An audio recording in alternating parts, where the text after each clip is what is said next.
시편 25편 8절에서부터 22절까지의 말씀을 보면 전체 모든 구절구절의 의미를 전체적으로 볼 때 큰 주제는 하나님의 용서와 인도를 구하는 그런 기도의 내용의 말씀임을 우리가 볼 수 있죠. 자, 8절에서부터 보게 되면 8절에서부터 15절까지 보게 되면 전체적으로 하나님의 인도하심을, 그러니까 하나님께서는 선하시고 정직하시니 그러므로 그의 도로 죄인들을 교훈하시리라 가르쳐 주시면서 하나님의 말씀으로, 왜? 하나님께서는 선하시고 또 하나님께서는 정직하심으로 그 죄인들을, 사람들을, 곤경 가운데 있는 사람들을 하나님께서 가르쳐 주시고 인도해 주실 수 있다는 거예요. 그래서 그렇게 12절에서부터 또 15절까지도 보게 되면 여호와를 경외하는 자 누구냐?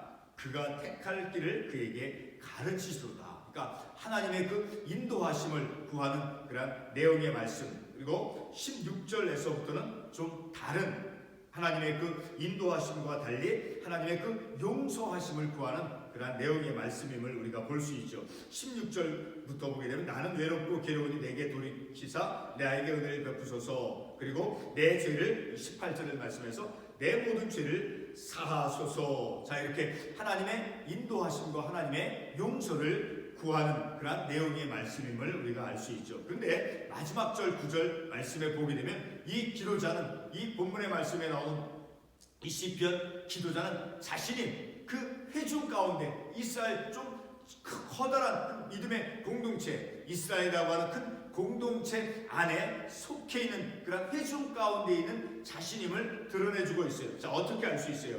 하나님이여 이스라엘을 그 모든 환난에서 속량하소서. 이스라엘 공동체 안에 있는 자신을 포함한 이스라엘 공동체를 위해서 기도하고 있는 것을 통해서 우리가 알 수 있게 되어지죠. 자, 우리가 읽었던 첫 9절, 8절 말씀에 보게 되면 하나님께서 여호와는 성품이, 특성이 어떻다라고, 본질이 어떻다라고 말씀하고 있습니까? 선하시고 정직하시니. 그래서 하나님께서만이 정직하시고 선하신 분이죠. 하나님 그 자체가 선하시죠. 자, 그러니 하나님의 선하심과 정직하심으로 죄인들을 가르치고 훈계하고 교훈할 수 있다는 거예요.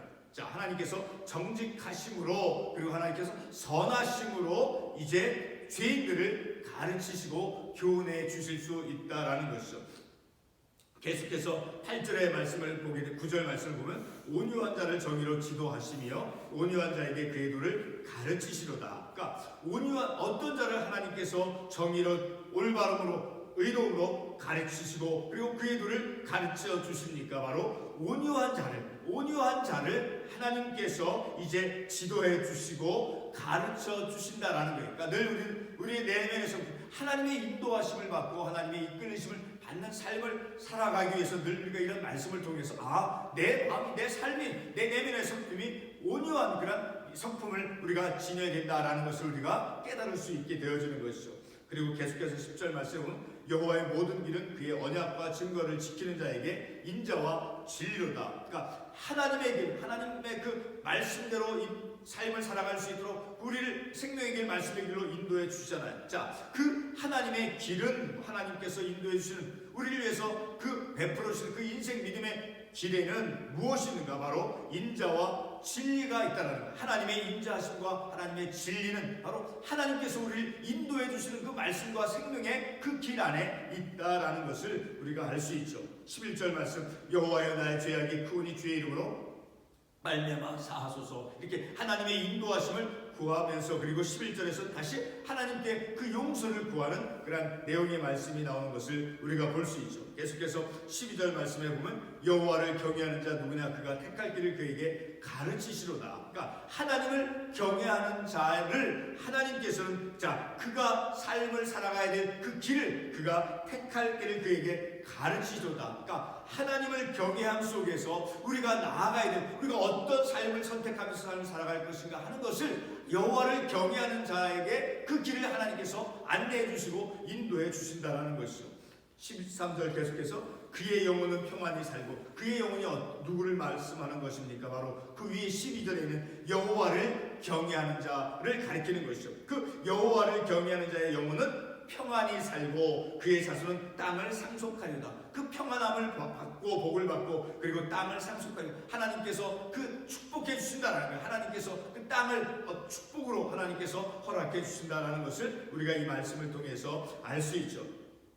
자, 14절 말씀 계속해서 여호와의 친밀하심이 그를 경외하는 자들에게 있음이요. 이렇게 여호와를 경외하는 자에게 하나님께서 주시는 은혜가 바로 영혼은 평안히 살고 그리고 그 자손은 땅에 축복을 받는 자, 그리고 하나님의 친밀하심이. 자, 우리가 친밀하다는 것은 우리가 참으로 중요한 것이죠. 사람들 가운데 우리가 사람을 만나면서 상대방이 나에게 어떤 친밀한 어떤 마음, 그런 태도를 가지고 나에게 대해줄 때는 내 마음이 상당히 편안하고 어떤 평안을 누릴 수 있죠. 그러나 좀 긴장될 수 있는 조건은 무엇입니까? 나에 대해서 어떤 친밀한 감, 어떤 그 마음의 어떤 평안함을 가질 수 있는 어떤 따뜻한 그런 자세를, 태도를 우리가 받지 못할 때 긴장하죠. 그러나 친밀하게 대할 때 우리의 마음은 평안해질 수 있죠. 자, 이와 같이 하나님의 친밀하심이 그를 경외하는 자들에게 있다라는 거예요. 하나님을 경외하는 자에게 주어진 그런 복들, 바로 영원히 평안히 살고 그 후손이 하나님의 축복을 받고 그리고 하나님의 그 친밀하심이 우리에게 주어진다라는 거예요. 그리고 15절 말씀, 내 눈이 항상 여호와를 바라보면 내 발을 그물에서 벗어나게 하실 것이므로다. 그러니까 하나님을 기대하고 하나님을 의지하는 것은 바로 내 삶을, 하나님께서 그물이 무엇입니까? 고기를 잡는, 어떤 새를 잡는 덫이죠. 자, 그런 어떤 죄악의 올무, 덫에서 벗어날 수 있도록 하나님을 경외하는 자를 하나님께서 지켜주신다라는 거예요.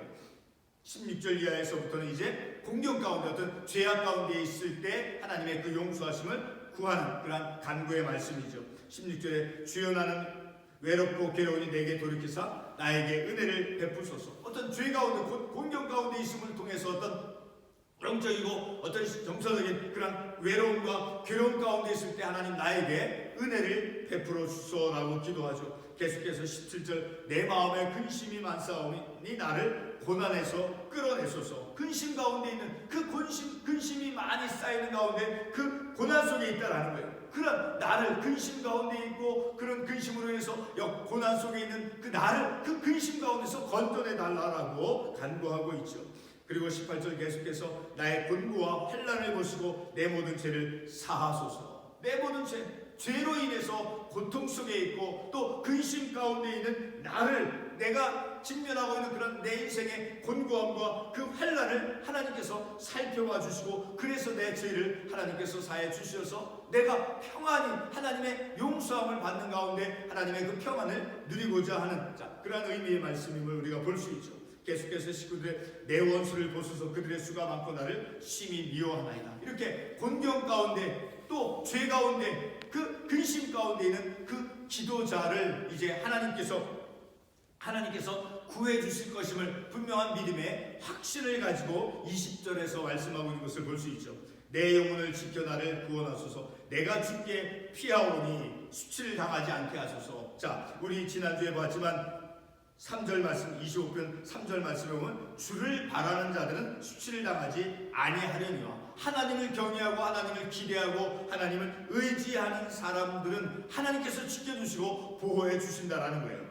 자, 이렇게 내가 주께 피하오니 나 수치를 당하지 않게 하소서. 바로 주께 피하온다라고 했을 때 그 주께 피하온다는 것은 3절에 주를 바라는 자들과 같은 의미의 말씀임을 알 수 있죠. 내가 주께 피하오니 바로 주를 바라는 자들, 주를 기대하고 주님을 경외하는 자, 주님을 의지하는 자들은 수치를 당하지 않을 것임을 이 말씀을 통해서 우리가 알 수 있죠. 계속해서 21절로 보면 내가 주를 바라오니 성실과 정직으로 나를 보호하소서. 자, 내가 주께 피하오니와 같이 내가 주를 바라오니 21절에서 계속해서 주를 바라는 삶, 하나님을 경외하는 삶, 하나님을 의지하고 하나님을 기대하는 삶은 자, 성실과 정직으로 보호해 주신다는 것, 성실한 믿음의 삶으로, 정직한 믿음의 삶으로 이제 하나님께서 인도해 주신다는 거예요. 마지막 22절 말씀에서는 이제 그 기도자가 이스라엘의 전체 큰 회중 가운데 있음을 알 수 있는 거예요. 그래서 내가 기도자가 속해 있는 그 이스라엘을 위해서 하나님께 기도하고 있는 것을 볼 수 있죠. 하나님이여 이스라엘을 그 모든 환난에서 속량하소서. 다시 공동체적인 신앙, 이스라엘의 큰 공동체 신앙을 위해서 기도하고 있는 것임을 우리가 이 말씀을 통해서 알 수 있죠. 오늘 우리가 이 말씀을 통해서 늘 하나님의 인도하심을 우리가 구하며, 그리고 하나님의 그 용서하심을 구하고, 또 우리의 믿음의 공동체, 교회를 위해서, 가정을 위해서, 나라와 민족을 위해서 기도할 줄 아는 그런 우리의 믿음의 삶이 되어지길 바라는 것입니다. 기도하겠습니다.